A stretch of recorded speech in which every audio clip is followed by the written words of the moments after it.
जो स्कैम है 10 से 20% लोग हैं जो लॉयल्टी के साथ काम करते हैं। हमारी जो यूथ है ना वो अट्रैक्ट होती है पैसे से। अगर मेरे पास पैसा नहीं है तो पैसा किसके पास है? हमारे घर वाले कहते थे भाई हमें अपना बिजनेस कारोबार राज नहीं है, तुम जॉब ही करो। 2016 तक मेरी 10,000 रुपये तनख्वाह थी। फिर हमने अपना ये बिजनेस स्टार्ट किया। 15 दिन के अंदर ही हमारे 150-200 ऑर्डर पर डे स्टार्ट हो गए थे और मैंने उससे पहले इतनी इनकम नहीं की थी जितनी मैंने ये ई-कॉमर्स से की। कोई बंदा स्टार्ट लेना चाहता है कि वो दराज पे स्टोर बनाए, अपना शॉपिफाई का स्टोर बिल्ड कर ले, या दोनों स्टार्ट कर ले साथ में। दराज जो है वो आपको एक लिमिटेड ही सिर्फ ऑर्डर्स देगा, तो आपके लिए दराज बेहतर है। इस्माइल भाई सबसे ज्यादा जरूरी है हम खुद को पहचाने। और दूसरे साल हमने $50,000 जनरेट किए। तीसरा साल आया, मुझे इस साल $1 लाख बनाने था, लेकिन उस साल मैंने $1,20,000 जो है वो रेवेन्यू जनरेट किया। एक इंडिविजुअल है उसके पास इन्वेस्टमेंट ही नहीं है, लोकल ई कॉमर्स की इस इंडस्ट्री में कदम रख सकता है। आप जो मेहनत करते हो ना कभी भी जाया नहीं जाती। आप इसी इलाके के लोगों को सेल कर रहे हैं, क्यों ना हम इसको इंटरनेशनल लेकर जाएं। अस्सलाम वालेकुम, खैर रागले, दिस इज इस्माइल ब्लॉगर और एक नए पॉडकास्ट के साथ आपको वेलकम करते हैं, जिसमें हम डिस्कस करने जा रहे हैं लोकल ई कॉमर्स,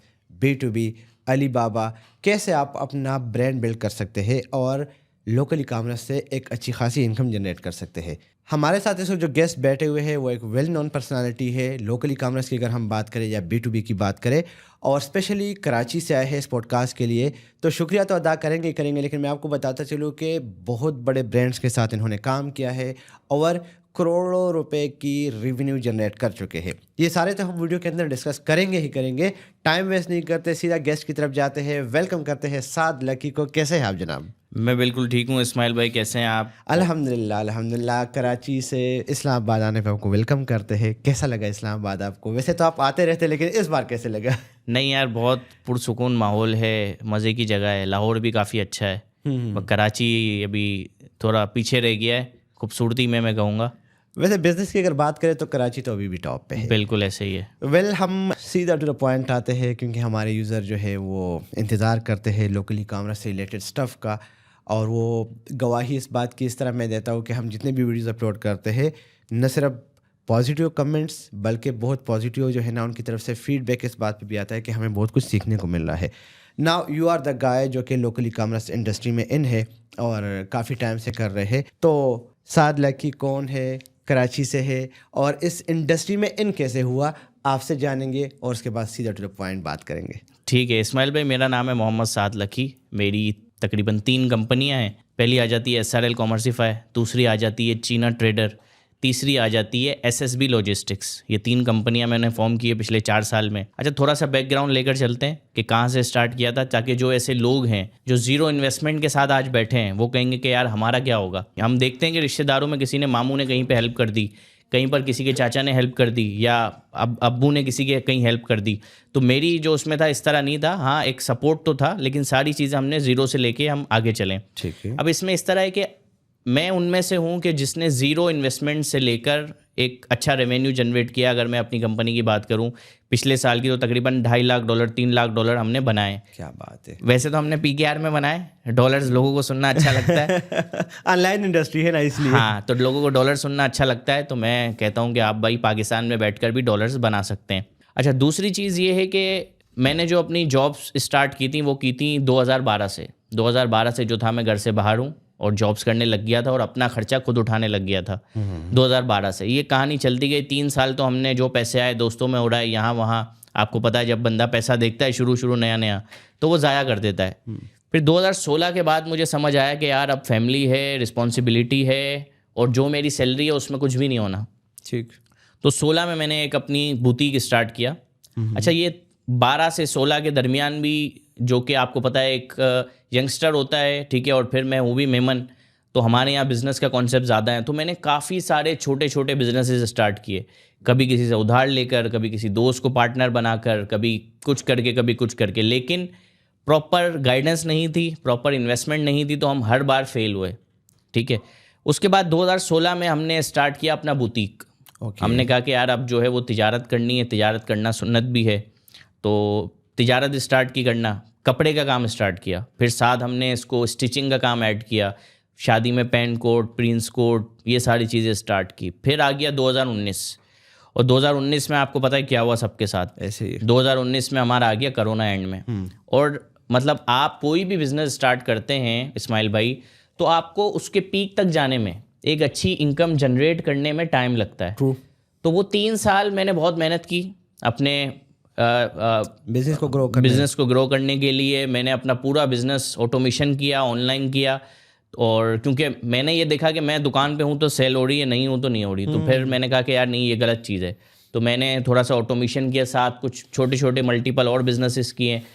2019 में हमें पता चला कि 3 महीने हमारा लॉकडाउन रहा, और उसमें हमें अपनी जो है वो वैल्यू पता चल गई कि हमारी वैल्यू क्या है। मैंने कहा कि नहीं यार, इस तरह का तो बिज़नेस बहुत मुश्किल है। और मैं उस टाइम पे बहुत ज़्यादा लॉस में भी चला गया था। क्योंकि आपको पता है बिज़नेस जो होता है ना वो क्रेडिट पे भी चलता है, ठीक है ना। अब वो क्रेडिट वाले आ गए सर पे, प्लस सैलरीज देनी है, रेंट देना है, वेयर हाउस का रेंट देना है, अपना शॉप का रेंट देना है, बिल देना है, बिल्स देने हैं, घर में पैसे देने हैं, अपना खर्चा है। तो वो मैं बड़ा परेशान रहा उस 3 महीने। अगर उस 3 महीनों में कोरोना नहीं आता तो शायद आज मैं यहाँ नहीं बैठा होता, मैं अपना वही काम कर रहा होता। वाह। तो खैर, इसको अब हम यानी कि आप वही बात करते हैं कि कोरोना ने जिधर लोगों को नुकसान पहुंचाया है वहाँ पे लोगों की ज़िंदगी अभी चेंज की है। बिल्कुल ऐसे ही है। तो ज़िंदगी मेरी ज़िंदगी काफ़ी चेंज हो गई। मैं उस टाइम पे भी बहुत खुश था, और उससे पहले मैंने ऑनलाइन मल्टीपल बिजनेसेस किए थे, और मैं अब उसको स्कैम समझता था, क्योंकि मैंने काफ़ी सारे कोर्सेज ज्वाइन किए थे।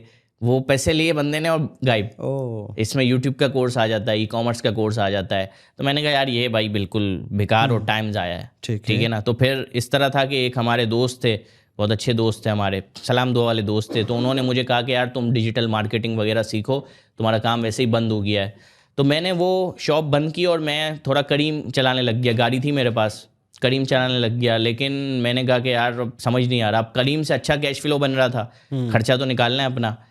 तो मैंने कहा साद भाई, अगर ये गाड़ी तुम्हारे सामने रही ना तो तुम ज़िंदगी भर शायद करीम ही चलाते रहोगे। हाँ, ठीक है। और ये मैं डिस्क्लेमर भी दे दूं कि मैं बहुत ज़्यादा रिस्क टेकर हूँ। तो मेरी बात से कोई भी इस तरह ना हो कि कोई अपनी गाड़ी घर भर बेच दे, तो इस तरह ना करें।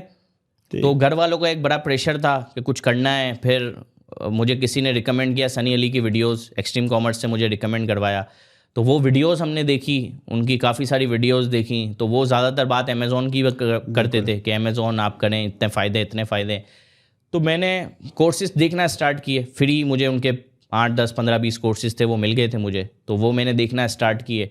सबसे पहले वही अमेज़ॉन, जैसे हर बच्चे का एक ख्वाब होता है, डॉलर्स में कमाना है, वर्चुअल सर्विसेज देनी है। अच्छा, कोर्स देखने के विदिन वीक ही मैं समझ गया था ये मेरे लिए नहीं है। इस्माइल भाई, सबसे ज़्यादा ज़रूरी है हम खुद को पहचानें कि हमारे लिए क्या अच्छा है और मैं क्या ये कर सकता हूँ। सबसे ज़्यादा ये ज़रूरी है। ऐसे ही है। बिल्कुल ये पॉसिबल नहीं है कि मैं इस्माइल भाई की पूरी लाइफ स्टडी करूँ और मैं इस्माइल भाई के रोड मैप पे चलूँ और मेरा इंटरेस्ट ही ना हो। बिल्कुल ठीक है ना। तो मैं सबसे यही रिकमेंड करता हूँ, आप खुद को देखें, सारे कोर्सेज करें। मैंने भी अमेज़ॉन किया, फिर ईबे किया, फिर इट्सी का कोर्स किया, फिर एंड में मेरे पास जो आया वो लोकल ई कॉमर्स दराज का कोर्स किया, शॉपिफाई का कोर्स किया। शॉपिफाई में मैंने देखा यार वेबसाइट के भी पैसे देने हैं, ऐड चलाने के पैसे देने हैं, जो कि मेरे पास उस टाइम पर नहीं थे। तो मैंने कहा थोड़ा सा दराज स्टार्ट करते हैं, लर्निंग करते हैं फ्री की, फ्री स्टोर बन जाएगा, स्टार्ट करते हैं। तो फिर जो कि मेरी गाड़ी थी वो मैंने सेल की। उस सेल करने से ये हुआ, मैंने घर वालों को कहा कि यार ये आप अमाउंट रख लें और अब मुझे आप 3 महीने तक कुछ नहीं बोलेंगे, डिस्टर्ब ना करें। हाँ, मैंने कहा 3 महीने मुझे दे दो, अगर मैं कामयाब नहीं हुआ तो फिर आपने जहाँ कहना है मैंने जॉब कर लेनी है। ठीक है ना। और हमारे घर में ये कहावत ज़्यादा अच्छी थी कि अपना बिजनेस हमारे खानदान में किसी को नहीं चलता। नहीं चलता। What's the reason? यार ये अब एक माइंडसेट होता है ना वो। हाँ, तो वो एक समझ लो आपके, हम अज्यूम कर लेते हैं, हम बार बार ट्राई नहीं करते, हम अज्यूम कर लेते हैं। हमारे घर वाले कहते थे भाई हमें अपना बिजनेस कारोबार राज नहीं है, तुम जॉब ही करो। यानी कि वो यकीन इतना पुख्ता हो चुका है कि वहाँ पे अपने कारोबार की बात ही नहीं हो रही थी हमारे अपने खानदान और आप उसी माशरे, उसी कम्युनिटी के अंदर आप उनको कह रहे हैं कि मैं अपना बिजनेस स्टार्ट कर रहा हूँ। अपना बिजनेस स्टार्ट कर बड़ा मुश्किल नहीं होगा? बहुत मुश्किल हुआ, लेकिन मेरे घर वाले काफ़ी सपोर्टिव थे और वो कहते थे कि चलो कर लो ट्राई भाई, 3 महीने तुम्हें ये दे दी, 3 महीने ही है। तो मैंने वो अमाउंट घर में दी। उस टाइम पे मेरी बहन की शादी भी थी, बहुत परेशानी हुई, क्योंकि आपको पता है एक बंदा कमा रहा होता है और अचानक से जब आप डाउनफॉल पे आते हो तो बड़ी परेशानी होती है। तो फिर जो है वो मैंने एक जॉब की एक जगह पे कॉल सेंटर में, वहाँ से कुछ इनकम आती थी हमें। अच्छा, वो भी एक मुझे बड़ा पॉजिटिव वो चीज़ लगी। मैंने अपने एक दोस्त को मैसेज किया, जो हमारा एक इंस्टीट्यूट में हम लोग साथ मिले थे। तो मैंने उसको मैसेज किया, मैंने यार तुम कोई कॉल सेंटर वगैरह का काम करते थे, अभी तक वही कर रहे हो? तो उसने बोला हाँ मैं वही कर रहा हूँ। तो मैंने कहा यार मुझे जॉब चाहिए। तो उसने कहा ठीक है तुम आ जाओ रात, उसने मुझे, क्योंकि रात की शिफ्ट थी, तो उसने मुझे रात 2-3 बजे बुलाया। मैंने कहा मैं आ जाता हूँ। तो मैं उससे मिलने गया, पता चला भाई ने अपना कॉल सेंटर कर लिया है। ओह, क्योंकि मैं उससे जो मिला था वो 2016 में मिला था, ओके, और मैंने अब इससे कांटेक्ट 2020 में किया था। ठीक। तो उसने अपना कॉल सेंटर कर लिया था। तो मैंने कहा यार ये तो, उसने मुझे बताया नहीं, लेकिन बाद में उसने मुझे बताया कि ये सारी चीज़ें, फिर उसने मुझे ट्रेन किया कॉल सेंटर के लिए, सारी चीज़ें उसने मेरी सैलरी सेट की, बोला कि आप स्टार्ट करो। मैंने कहा यार मैं सिर्फ 6 घंटे दे सकता हूँ, बाकी के 6 घंटे मुझे अपने दूसरे काम पे देने। ठीक। और मैंने उसे बताया कि मैं सिर्फ 3 महीने हूँ यहाँ पे, उसके बाद मैं चला जाऊँगा। ठीक। फिर वहाँ से हमने स्टार्ट किया, कुछ पैसे आने वहाँ से लगे हमारे पास, तो फिर तकरीबन कुछ 60,000 रुपये हमने जमा किए। एक दोस्त था वो भी दुबई से आया था, खैर उसका अच्छा बिजनेस था, उसने कहा यार मुझे भी एक नई शुरुआत करनी है, अब घर से दूर मैं रह नहीं सकता, मुझे घर पे रहना है और कुछ ऑनलाइन ई-कॉमर्स वगैरह करते हैं। तो हमने मिल के एक वेंचर स्टार्ट किया, जिसको हमने दराज की स्टोर की शक्ल दी, फिर हमने उसकी डिज़ाइनिंग करवाई, एक अच्छा स्टोर बनाया। तो वैसे तो वो दिखने में ब्रांडेड स्टोर था कि एक ब्रांड का स्टोर है, हमने इस तरह उसको बनाया था, ओके, लेकिन वो ब्रांड का स्टोर नहीं था, एक नॉर्मल स्टोर था। ठीक, ठीक। हाँ, तो वो फिर मैंने ये देखा कि अगर मुझे कोई चीज़ बेचनी है तो मैं किस में एक्सपर्ट हूँ, मैं किस प्रोडक्ट की सोर्सिंग में एक्सपर्ट हूँ। तो मुझे जो था ना वो रिस्ट वॉचेस का बड़ा शौक था। ठीक। तो मैं, क्योंकि मेरा जहाँ काम था वहाँ गोल्डन मार्केट थी, और वहाँ पे काफ़ी यूनिक प्रोडक्ट्स आते थे ना। गोल्डन मार्केट हमारे कराची में एक होलसेल की जगह है, तो वहाँ पे बहुत यूनिक चीज़ें आती थी। मतलब वो ऐसी वॉचेस होती थी कि उसमें टाइम देखना आपको समझना है कि वो किस तरह है। अच्छा। वो दुकानदार आपको समझाएगा कि इसमें इस तरह टाइम देखना है। ओह, तो मैं एक टाइम पे स्कूल में बेचता तो नहीं था, कि रेट टू रेट ही दे देता था लड़कों को अगर कोई मुझसे मांगे तो मैंने कहा यार ये वॉचेस का मुझे आइडिया है, यूनिक प्रोडक्ट है, दराज पर अवेलेबल नहीं है, स्टार्ट करते हैं। ठीक। तो हमने उससे स्टार्ट किया, और अल्लाह पाक का शुक्र था कि विदिन 15 डेज, 15 दिन के अंदर ही हमारे 150-200 ऑर्डर पर डे स्टार्ट हो गए थे। Per day 200-150 order? 150 से 200 ऑर्डर पर डे स्टार्ट हो गए थे। इसमें बहुत सारे लोगों की हेल्प थी, क्योंकि मैंने एक वो कल्चर उस टाइम पर ऐसा देखा था कि हर जगह पे मीटअप्स हो रहे थे, हर जगह पर कोई ना कोई सेशंस हो रहे थे, और मैं जहाँ देखूं कि कोई सीनियर आया हुआ है मैं पहुँच जाऊँ उससे मिलने। ओह, नाइस। हाँ, उससे मैं मिलने पहुँच जाऊँ, और कुछ जो ऑडियंस मिलने आती है मैं कुछ थोड़ा सा हट के करता था, ओके, कि वो बंदा मेरी तरफ अट्रैक्ट हो, कि यार इसको मैं थोड़ा 2-4 मिनट ज़्यादा दे दूँ। तो वो हम इस तरह की कोशिश करते थे कि ट्रेनर के साथ इस तरह मिलें सारी चीज़ें। तो वो फिर ट्रेनर ने, वो जो थे हमारे, उन्होंने काफ़ी हेल्प की मेरी। उसमें एक लिमिट होती थी, ऑर्डर लिमिट। ओके, वो ऑर्डर लिमिट 5-10 होती थी शुरू में आपकी, तो उन्होंने मेरी ऑर्डर लिमिट भरवा दी थी, अच्छा, जिस वजह से ये मुझे सही, 150-200 ऑर्डर आने लग गए। ठीक। क्योंकि एक मार्केट प्लेस का रूल होता है कि आप नए आए हो बिल्कुल मार्केट प्लेस पर, अब वो आपको 250-200 ऑर्डर दे दे मार्केट प्लेस, तो आप फुलफिलमेंट ही नहीं कर सकते। नहीं कर सकते। तो हमारे केस में भी यही हुआ, लिमिट तो भर गई, लेकिन क्या हुआ कि मेरे पास इन्वेस्टमेंट नहीं थी, काम कैसे करें। तो फिर हमने ये कि कहीं से उधार पकड़े, कुछ किए, टोटल हमारे पास 1,20,000 रुपये थे, कहीं से उधार पकड़े, ये वो अगड़म शगड़म करके ऑर्डर्स वगैरह निपटाए। फिर मैंने कहा कि यार एक काम करते हैं, सर्विसेज स्टार्ट करते हैं। अब सर्विसेज कैसे, तो भाई हमें कौन पहचानेगा, हमारे तो आसपास कोई काम भी नहीं करता। तो हमने फिर सोशल प्रेजेंस अपनी बनाना स्टार्ट की। और मैं ये कहता हूँ कि यार आप जो मेहनत करते हो ना, कभी भी ज़ाया नहीं जाती, कभी ज़ाया नहीं जाते, कभी भी ज़ाया नहीं जाती। तो जब मैंने सोशल प्रेजेंस बनाना स्टार्ट की, ग्रुप्स में अपने स्क्रीनशॉट्स वगैरह लगाना स्टार्ट किए, जो लोग लगाते थे, ऑफ कोर्स काफ़ी लोग फेक लगाते थे, हम रियल लगा देते थे।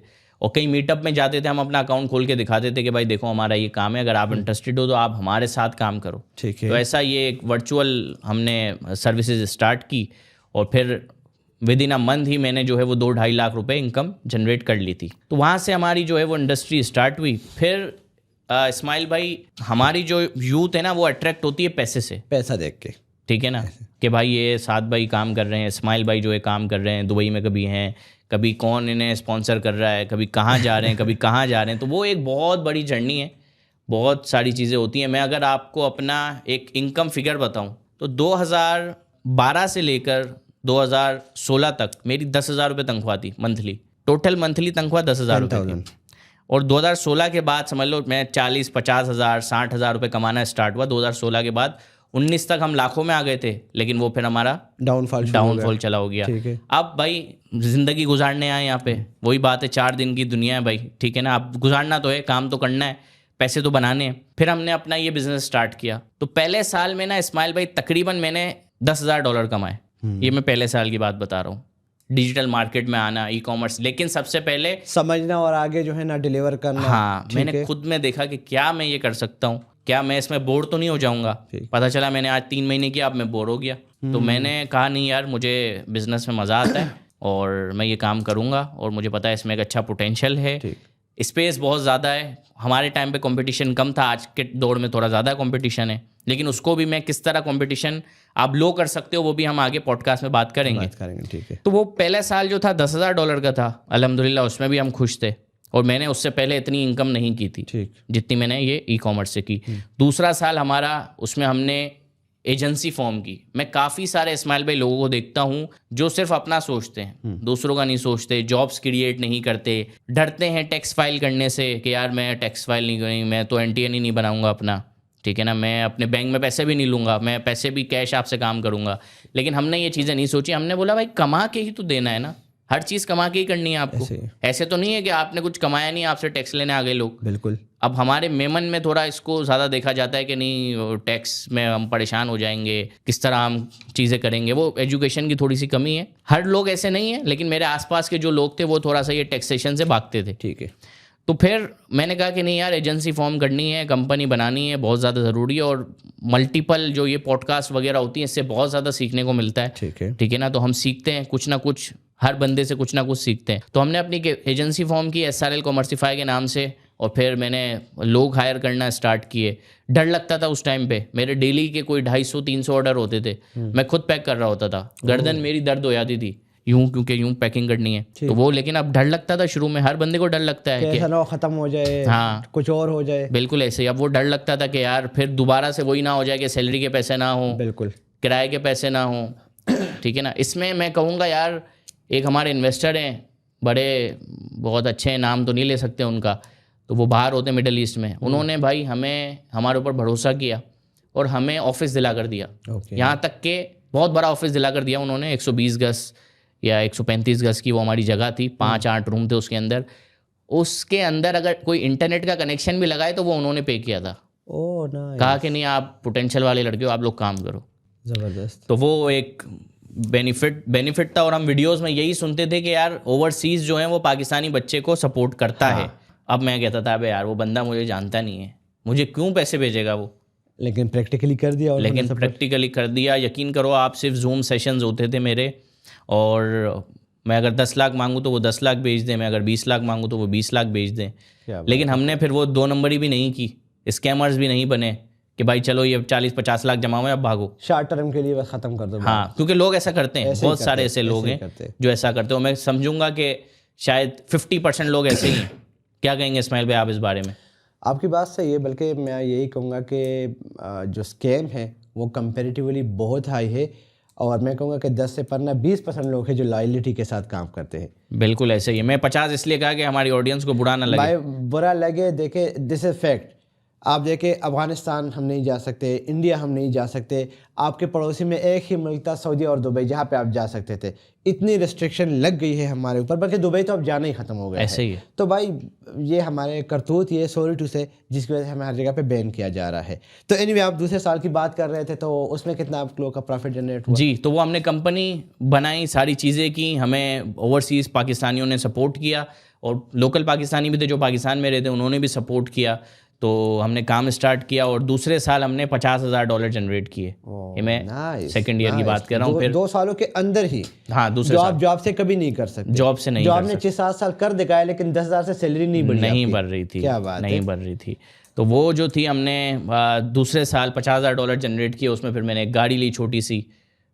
मैंने कहा यार अब माशाल्लाह गाड़ी तक बात आ गई, दोबारा गाड़ी तक बात आ गई। तो फिर वो हमने एक गाड़ी ली छोटी सी, वो अभी भी है मेरे पास। और फिर तीसरा साल आया, उसमें मैंने जो अज्यूम किया था ना, मैंने किया था कि यार मुझे इस साल $1 लाख बनाने, ये मेरा एक टारगेट था। और मैं 6 महीने मेरे गुजर गए थे और मैंने जो है वो $30,000 बनाए थे। और टारगेट 1 लाख था? मेरा $1 लाख का टारगेट था, लेकिन उस साल मैंने $1,20,000 जो है वो रेवेन्यू जनरेट किया था। क्या बात है, माशाल्लाह। हाँ, तो ये इस तरह छोटे छोटे हम खुद को टारगेट्स देते थे। अब पिछले साल की बात करें अगर, मतलब ये जो फाइनेंशियल ईयर होता है जून से जून तक का, तो तकरीबन हमने इसमें भी तकरीबन $2.5 लाख से $3 लाख तक हमने रेवेन्यू जनरेट किया हमारी कंपनी। और ये B2B and local e commerce की आप बात कर रहे हैं? बिल्कुल ऐसे ही है। तो मैं अगर अब इसकी थोड़ा वापस आते हैं टूवर्ड द मेन टॉपिक जहाँ से आपकी शुरुआत हुई थी, वो था दराज का स्टोर, ठीक है। तो हम थोड़ा सा स्टेप वाइज इसको लेके चलते हैं। मैं चाहता हूँ कि यूज़र के लिए ये एक पूरा क्रैश कोर्स बन जाए कि अगर वो स्टार्ट लेना चाहते हैं तो अपने फियर को कैसे ओवरकम कर सकते हैं और कैसे स्टार्ट ले सकते हैं। मुझे तो न्यू भी कंसिडर कर ले, ठीक है। मैं चाहता हूँ कि मैं अपना लोकल ई कॉमर्स का बिज़नेस शुरू कर लूँ। मेरे पास इन्वेस्टमेंट भी है थोड़ी बहुत, ठीक है, लेकिन मुझे स्टार्ट आप क्या समझते हैं कहाँ से लेना चाहिए? दराज से लेना चाहिए या अपना शॉपिफाई का स्टोर डे फर्स्ट से ही बिल्ड करना चाहिए? अच्छा इस्माइल भाई, इसमें ना देखें, ये मैटर करता है कि आप कितना ज़्यादा स्ट्रेस बर्दाश्त कर सकते हो। बिजनेस एक स्ट्रेस है, ठीक है ना। आप कितना स्ट्रेस बर्दाश्त कर सकते हो, कितना आप लॉस बर्दाश्त कर सकते हो। अच्छा ये मैंने अभी जैसे अपने रेवेन्यूज़ बताए, ये बहुत अच्छे लगे सुनने में, लेकिन जिसमें मैंने $1,20,000 कमाए थे उसी साल मैंने अगस्त में मैंने आपको बताया कि मैंने $30,000 बनाए थे सिर्फ। हाँ। सितंबर में मैंने कोई 50 लाख रुपए का लॉस किया था। सितंबर में 50 लाख रुपए का हमने लॉस, क्योंकि कुछ गलत लोग हमारे साथ जुड़ गए थे जिन्होंने हमें लॉस करवा दिया किसी ना किसी तरह से। तो बिजनेस है, खैर लॉस होता है। और आप यकीन करें उस टाइम पे मैं जो है वो डिप्रेशन का शिकार हो गया था और मैं सेशंस लेता था डिप्रेशन के, स्ट्रेस के, जो वो ऑनलाइन सेशन लेते। अब हमें फिजिकल जाने में तो डर लगता था कि यार ये लोग पागल ना समझे हमें, लेकिन मेरा दिमाग बिल्कुल आउट हो गया था कि यार इतना बड़ा लॉस पहली बार हमने देखा था। तो वो मैंने मेरे ख्याल से कोई एक ही सेशन लिया था और फिर जो है वो मैंने कुछ टेक्निक्स देखी यूट्यूब पर कि यार इस तरह आप अपने स्ट्रेस को कम कर सकते हो। और बाकी हमारा क्या कहते हैं, कुरान, नमाज, इस सारी चीज़ों पे हमने फोकस किया और ये जो हमारा स्ट्रेस लेवल था वो स्लो करके डाउन हुआ। और फिर दोबारा से हमने उसी साल जो है वो जो $30,000 था, $50 लाख का हमने लॉस किया था, लेकिन फिर भी जो है वो साल के एंड में हमने $1,20,000 जनरेट कर लिया। उसमें एक ये फ़ायदा हुआ था कि मैंने अपना एक, पहले मैं सोलो काम कर रहा था, फिर मैंने एक पार्टनर अपने साथ जोड़ लिया था। पहले जो है वो हम इंडिविजुअली काम करते थे, कोलैबोरेशन करके काम करते थे। मेरा पार्टनर है मोहम्मद हारिस, तो उसके साथ हमने फिर एक कोलैबोरेशन कर ली। मैंने कहा यार ये भाई अकेला का काम नहीं है, 2 लोग हों तो फिर ज़्यादा अच्छा है। स्ट्रेस भी बढ़ जाता है, काम भी बढ़ जाता है, रिस्क भी बढ़ जाता है और दिमाग 2 हो जाते हैं, तो फिर आप एक अच्छा काम कर सकते हो। तो फिर वो है कि फिर मैंने अच्छा किया, उसके साथ पार्टनरशिप की और फिर जो है वो हमारी ग्रोथ, क्योंकि फिर मैं फोकस हो गया था कि अब मेरा ये काम है, मुझे सिर्फ ये करना है। अब मुझे टीम मैनेजमेंट पे नहीं देखना, मुझे कौन टाइम पे आ रहा है नहीं आ रहा, क्या काम हो रहा है नहीं आ रहा, क्योंकि वो हमने एक दूसरा बंदा देख रहा था। हाँ, ऑपरेशन दूसरा बंदा देख रहा था और मैं जो है वो बिजनेस डेवलपमेंट पे काम कर रहा था। बिजनेस डेवलपमेंट पे मैं काम कर रहा था। तो वो ये चीज़ काफ़ी ज़्यादा ज़रूरी थी, पार्टनरशिप्स वगैरह। काफ़ी सारे उसमें पार्टनरशिप नहीं भी चलती। जो मेरी पहली पार्टनरशिप थी वो हमारी नहीं चली थी, लेकिन दूसरी जो मैंने की 1-1.5 साल बाद, वो फिर ये कि हमारी एक लॉन्ग टर्म, और अभी तक हम लोग पार्टनर्स चल रही है। बिल्कुल ऐसा ही है। वेल साथ मुझे ये बताइएगा, एक इंडिविजुअल है वो स्टार्ट लेना चाहता है लेकिन उसके पास इन्वेस्टमेंट ही नहीं है, ज़ीरो इन्वेस्टमेंट है, तो क्या वो लोकल ई कॉमर्स की इस इंडस्ट्री में कदम रख सकता है? बिल्कुल इस्माइल भाई, रख सकते हैं। यहाँ पर हमें थोड़ा सा अपना दिमाग चलाने की ज़रूरत है। हमें सिर्फ देखना है कि अगर मेरे पास पैसा नहीं है तो पैसा किसके पास है। मैं कहता हूँ आप बिल्कुल नए हो मार्केट में और आप पर कोई भी इन्वेस्टमेंट नहीं करेगा। फॉर एग्जांपल, आपके ये ऑफिस खुला हुआ, एक बच्चा आपके पास आता है और आपको कहेगा इस्माइल भाई आप मुझे 10 लाख रुपए दो, मैं आपका दराज का स्टोर बनाता हूँ, ये लोकल ई कॉमर्स। आप कहोगे यार मैं ना आपको जानता हूँ, ना मुझे आपके बारे में कुछ पता है, मैं कैसे, पोर्टफोलियो है ना आपका कोई पोर्टफोलियो, मैं आपको कैसे इन्वेस्टमेंट दे दूँ। एक लेजिट बात है, ठीक है ना। और फिर ये है कि आप दूसरी तरफ आप एक ऑलरेडी दुकानदार के पास जाते हो जिसका एक प्राइवेट लेबल ब्रांड बना हुआ है, ठीक है, जिसकी ब्रांडिंग वाली दुकान है, जिसके अपने प्रोडक्ट्स हैं, अपनी पैकेजिंग है। उसके पास क्या है, लेबर मौजूद है, इन्वेस्टमेंट उसने लगाई हुई है और वो ऑफलाइन सेल्स अपनी कर रहा है। आप उसके पास जाते हो, आप उससे पिच करते हो कि मैं आपकी ऑनलाइन सेल्स करता हूँ। आप यहाँ पर फॉर एग्जांपल इस्लामाबाद के इलाके F11 में बैठे हैं, आपका एक सुपर मार्ट है या आपकी एक शॉप है, गिफ्ट शॉप है, आप सिर्फ इसी इलाके के लोगों को सेल कर रहे हैं। क्यों ना हम इसको इंटरनेशनल लेकर जाएं, क्यों ना आप जो है वो पूरे पाकिस्तान में अपना प्रोडक्ट जो है वो सेल करें, ठीक है ना। तो वो दुकानदार है, वो कहेगा हाँ यार मैं तो प्रोडक्ट ऑलरेडी मेरे पास पड़ा हुआ है, प्रोडक्ट है, इन्वेस्टमेंट लगी हुई है, मेरे पास लेबर है जो पैकेजिंग कर सकती है।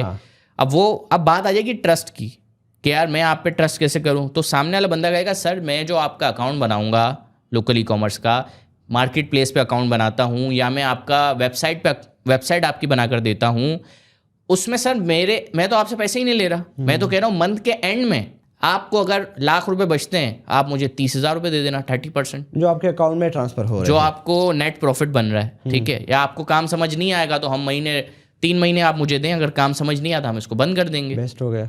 तो इस तरह आप काम स्टार्ट कर सकते हैं। लेकिन यहाँ पे एक चीज़ और देखनी है हमें कि वो जो दुकानदार है वो भी समझ लो 2012 से काम कर रहा है फॉर एग्जाम्पल, तो उसके बाद 10 साल का एक्सपीरियंस है। आप अभी एक न्यू भी हो, नए बच्चे हो, जब आप उसको पिच करने जाओगे तो आप हार जाओगे। मैंने भी अपनी स्टोरी अभी सुनाई, बड़ी मज़े की लगी, लोगों ने कहा ये तो बहुत आसान है, हम कर लेते हैं। मुझे याद है इस्माइल भाई, जब हमने सर्विसेज देना स्टार्ट की तो तकरीबन जो ओवरसीज़ क्लाइंट का मैं कह रहा था, जूम सेशंस का मैंने कहा, तो वो तकरीबन कोई हमारे 50 इंटरव्यूज़ में हम परेशान हुए हैं। हमें लोगों ने बोला यार तुम्हें काम करने नहीं आता, चलो भाई भागो। लीड ही नहीं मिल रहा, लीड ही नहीं मिली क्योंकि हमें बात करनी नहीं आती ना। मैंने ज़िंदगी में किसी को पिच ही नहीं किया इन्वेस्टमेंट के लिए, मैंने ज़िंदगी में किसी को पिच ही नहीं किया कि आप मेरे साथ बिजनेस करो। तो वो 50, और आपको पता है जो ये हमारे ओवरसीज़ जो लोग आते हैं, अब मैं इसमें एक और चीज़ ऐड करूँगा, वो काफ़ी सारे लोग कहते हैं यूनिवर्सिटी नहीं जाना चाहिए, पढ़ाई। मेरा सारा इन्वेस्टर जो है वो चार्टर अकाउंटेंट है। ज़्यादातर हमारे जो इन्वेस्टर है ना वो चार्टर अकाउंटेंट होते हैं। वो मतलब उनके यार अमेजोन पे बिजनेस है, ईबे पे करते हैं काम, इट्सी पे करते हैं, उनके पास पैसा आता है, वो मल्टीप्लाई करते जाते हैं कि यार ये हमारे बच्चों में काम आएगा, ठीक है ना। और आपको पता है कि यार हमारे बीइंग अ मुस्लिम हमारे वो खर्चे नहीं है, ठीक है ना। हम बहुत एक अच्छी लाइफ गुजारते हैं। हाँ। और आपको पता है दुनिया में लोग किस तरह पैसा उड़ाते हैं, किस तरह किस चीज़ों पे पैसा उड़ाते हैं, हम उस तरह नहीं उड़ाते। तो हमारे जो लोग हैं वो बिजनेस डेवलपमेंट पे ज़्यादा काम करते हैं, ठीक है ना। तो वो मैंने देखा कि यार ओवरसीज़ पाकिस्तानी और ये मल्टीप्लाई, और जब वो चार्टर अकाउंटेंट कोई सवाल मुझसे पूछ ले तो अब मैं उसको क्या जवाब दूँ। तो उन्होंने वो जो 50 इंटरव्यूज़ थे उन्होंने हमें सिखाया। तो वो जब एक आपका जो व्यूअर है जब वो किसी दुकानदार के पास उससे पिच करने जाता है तो वो बेचारा जलालत सहकर आएगा, दूसरा दुकानदार जलालत सहेगा, तीसरा उसको शायद डांट दे, चौथा डांट दे, पांचवा डांट दे, लेकिन 10 के अंदर लाजमी है कि वो एक क्लोज कर लेगा क्योंकि उसका एक्सपीरियंस अब हो रहा है। हाँ, कि दुकानदार को क्या प्रॉब्लम है, कहाँ पे वो किस क्वेश्चन में इसको फंसा रहा है, ऐसे तो सारा कुछ सीख रहा है। बिल्कुल। तो बस ये एक एक्सपीरियंस है जिसमें मैं नहीं समझता कि आपको कोई पेड कोर्स करने की ज़रूरत है, या मैं नहीं समझता कि आपको कोई कहीं जाने की ज़रूरत है, इन्वेस्टमेंट की ज़रूरत है आपको। हाँ। ये बताइएगा अगर बंदा स्टार्ट लेना चाहता है तो द बेस्ट ऑप्शन है कि वो दराज पे स्टोर बनाए, अपना शॉपिफाई का स्टोर बिल्ड कर ले, या दोनों स्टार्ट कर ले साथ में। अच्छा इस्माइल भाई, ये देखें अपॉर्चुनिटी के ऊपर है। मैं आपको बताता हूँ, दराज जो है ना वो ट्रेन की तरह है, ठीक है। वो हर स्टेशन पे रुकेगा, हर पैसेंजर को बिठाएगा, ओवरलोड भी कर लेगा, कभी ट्रेन खाली भी होती है, कभी ओवरलोड भी होती है। वेबसाइट को मैं जो समझता हूँ ना वो जहाज़ की तरह है भाई। वो आपको जहाँ पहुँचना है वो 2-2.5 घंटे में पहुँचा देगी वेबसाइट। नाइस। अब ये चीज़ है कि दराज जो है वो आपको एक लिमिटेड ही सिर्फ ऑर्डर्स देगा, ठीक है, और लिमिटेड ही इन्वेस्टमेंट है आपके पास, तो आपके लिए दराज बेहतर है, आप उस पर काम कर सकते हैं। दूसरी चीज़ आ जाती है कि वेबसाइट शॉपिफाई की तरफ अगर हम जाना चाहें, या हम वर्डप्रेस पे वेबसाइट बना लें, कोई भी वो कॉमर्स पे आप वेबसाइट बना लें, ठीक है, यहाँ पे आपकी मर्जी है आप जिस पे बनाएं। वहाँ पे आप जाना चाहते हैं, वहाँ पे क्या है, पैसा फेंको और आपको तमाशा देखो समझ रहे हो आप। ठीक। ऐड आप भाई पर डे 10,000 रुपये लगा दो, वो उस हिसाब से परफॉर्म करेगा। आप ऐड पर डे 500 रुपये लगा दो, वो उस हिसाब से परफॉर्म करेगा। दराज में क्या है, वो क्योंकि ऐड आप नहीं लगा रहे, दराज लगा रहा है, तो वो दराज उस हिसाब से उसको आपके स्टोर को जो है वो ग्रो करता है। ये बताइएगा जो सबसे मुश्किल इशू है एक न्यूबी को फेस आता है, that is the product selection.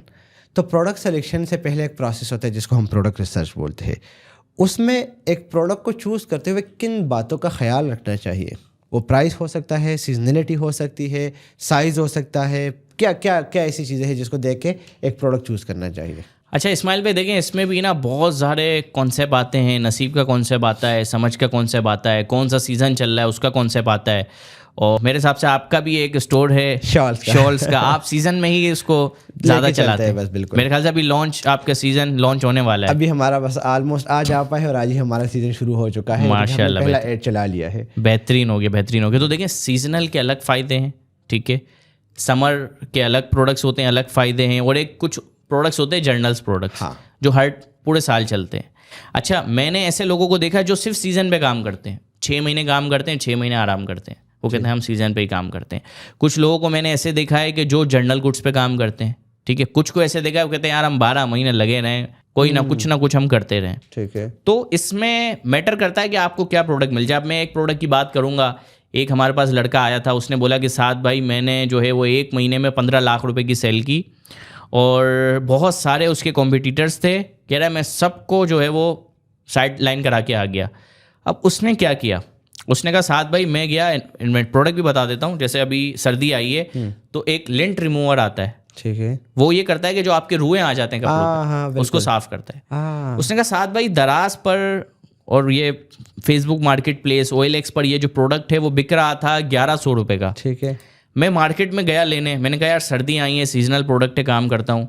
Market में जब मैं पहुंचा तो वो पठान भाई थे जिससे मैंने माल लिया कराची में। सही, तो पठान भाई ने बोला भाईजान ये आइटम तो नहीं है मेरे पास, यार एक आइटम और पड़ा है, अगर तुम इसको ऑनलाइन बेच दो ना तो मेरे लिए आसानी हो जाएगी, बिक नहीं रहा, अच्छा, मैं तुम्हें वो सस्ते में दे दूंगा। ओ, अच्छा, उसने वो वाला देखा। अच्छा, वो क्या था, एक नया वेरिएंट था। ओके, पुराना वेरिएंट मार्केट में सब बेच रहे थे, वो जो एक था नया वेरिएंट था, उसके थोड़े कलर्स चेंज थे, थोड़े से उसकी परफॉर्मेंस चेंज थी। उसने कहा कि ये जो नया वेरिएंट था वो थोड़ा सा क्वालिटी में भी हल्का था। अच्छा, मैंने कहा अच्छा चलो आप दे दो, मैं ट्राई कर लूँगा। कह रहा मैंने उससे सैंपल लिया, मैंने लगाया दराज पर, थोड़ी सी उस पर मार्केटिंग वगैरह की जिस तरह करते हैं, ठीक है ना। तो वो कह रहा भाई वायरल हो गया, अवाम बोले हमें नया वेरिएंट चाहिए, हमें ये वाला कलर चाहिए, अवाम बोले क्या बात है। तो वो कह रहा है भाई सारे किसी के ऑर्डर्स नहीं आ रहे थे, मतलब वो जिस तरह ऑर्डर आते थे उस तरह नहीं आ रहे थे, काफ़ी डाउन हो गए।